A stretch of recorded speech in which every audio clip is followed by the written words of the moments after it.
قلنا أن عبد العزيز آل سعود هو الذي أنشأ جماعات الدعوة السلفية في مصر من أنصار السنة إلى آخره، وقد كانت مصر في ذلك الوقت تكره كلمة الوهابية، فاستعيد عن الوهابية بألفاظ جديدة أو مصطلحات جديدة مثل السنة، أنصار السنة، أو مثل السلفية بدلا عن الوهابية.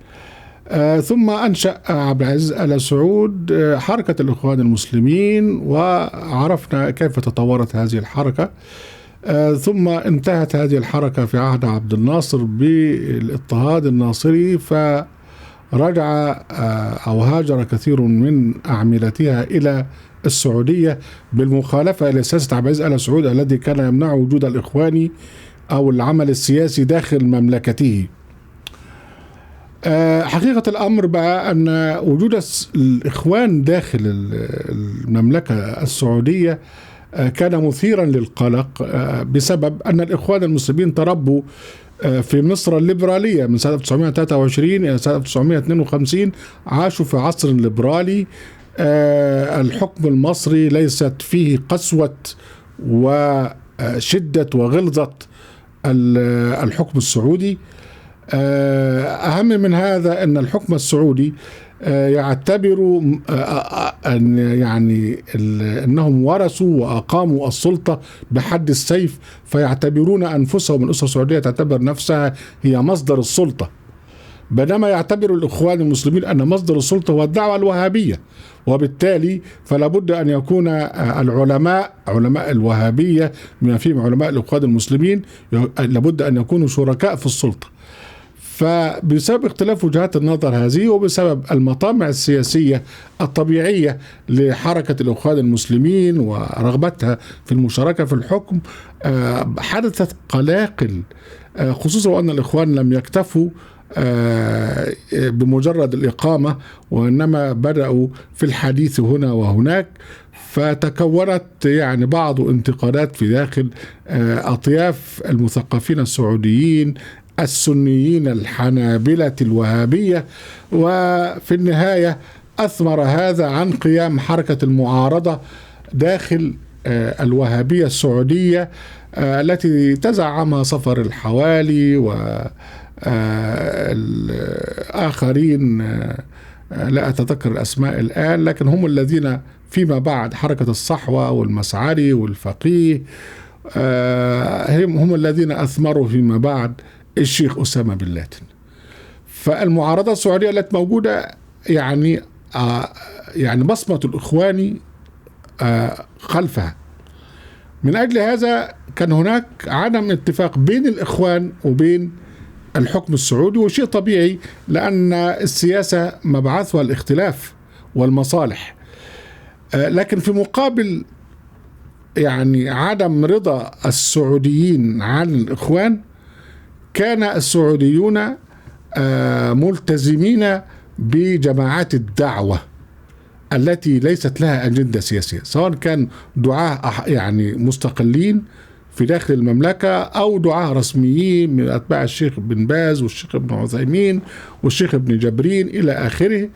وأيضا في مصر كانت هناك بقى أنصار السنة تتلقى دعما، وقد كنت أنا في وقت من الأوقات نائب رئيس جماعة دعوة الحق الإسلامية، وكانوا يتلقون دعما من السعودية إلى آخره. فتوسعت السعودية في تمويل الحركات الدعوية السلفية في مصر.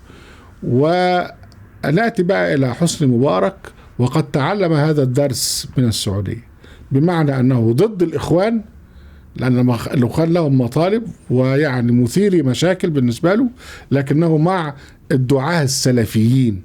من أجل هذا نلاحظ الآتي: نمرة واحد، أن جعل أمن الدولة متحكما في كل أطياف الحركات السلفية التي تدين بالولاء للسلطان القائم وترفض أي ثورة عليه، بل أن الأعمال القذرة لأمن الدولة في عهد مبارك كانت تتم عن طريق السلفيين أو بعض السلفيين، وستظهر هذه الحقائق فيما بعد.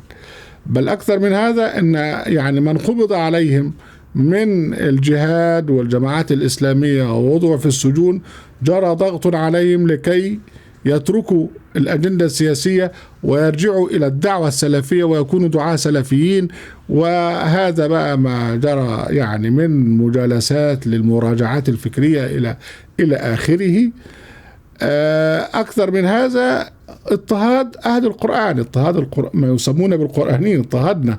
يعني نحن ضد الدعوة الوهابية، ضد العنف، ضد كذا ضد كذا ضد كذا. ومن مصلحة مبارك مثلا لو كان جادا في موضوع الإخوان أن يستعين بنا، لكنه بسبب أنه مع السياسة السعودية فكان ضد القرآنيين. تعرضنا ل4 موجات من الاعتقال في عصره بسبب أننا نكتب كلاما ونقول كلاما كله مأخوذ من القرآن الكريم، ومن خلاله يعني نضحض فكرة السلفية والوهابية إلى آخره. تبنى مبارك الفكر السلفي وأفسح له المجال في الأزهر وفي الإعلام وفي التعليم وفي الثقافة إلى آخره. وأمن الدولة استخدم بعض أطياف السلفيين في أعماله القذرة وتحكم فيهم. ثم جاءت ثورة 25 وانتهى الأمر بمبارك إلى ما نعرف، وتم حل أمن الدولة. فوجد السلفيون أنفسهم بدون من يركبهم، بدون من يعذبهم، بدون من يقهرهم، أريدوا أنفسهم أحرارا، وهم جماعات كثيرة، فوجدوا المجال متاحا لهم لكي ينطلقوا ولكي يفتعلوا المشاجرات. وهم بتحالفهم مع بقايا نظام مبارك خصوصا أمن الدولة كونوا ويكونون الثورة المضادة. من هنا تأتي خطورتهم في أنهم أكثر عددا، نمرة 1. ثانيا أنهم يستخدمون الإسلام، وقد جاءوا بعد أكثر من 40 عاما، عصر مبارك وعصر السادات، تم تشويه التعليم وتم تشويه العقلية المصرية، وجرى اعتبار السلفية هي الإسلام، وتم تهميش واضطهاد كل الشيعة في مصر، القرآنيين كذا إلى آخره، اضطهاد الحركة العلمانية الحقوقية كذا كذا. فالسلفيون في هذا الوقت هم يمثلون أكثر خطر، لأن الثورة المصرية ثورة فريدة في نوعها، تتمثل يعني هذه الثورة الفريدة يعني تتمثل ملامحها الفريدة في أنها أول ثورة على استبداد مصري، والاستبداد المصري من مينا إلى حسني مبارك عمره 70 قرن من الزمان. ثانيا أنها ثورة حقوقية، لم تطلب يعني الحكم أو أن تقفز إلى السلطة، وإنما طلبت الحق والعدل والحرية للجميع.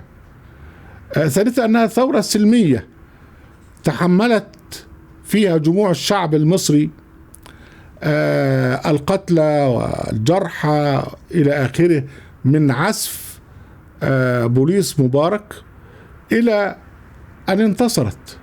في هذا الوقت كان الإخوان المسلمين وكان السلفيون في الجحور، بل كان السلفيون ضد الثورة. فلما يعني أتيح لهم التحرر ببطولات الثورة، أصبحوا أكبر خطر يهدد هذه الثورة الحقوقية إلى أن تتحول إلى سلطة يتحكم فيها الإخوان ويتحكم فيها السلفيون، ويقيمون نظام حكم في مصر تابع للسعودية.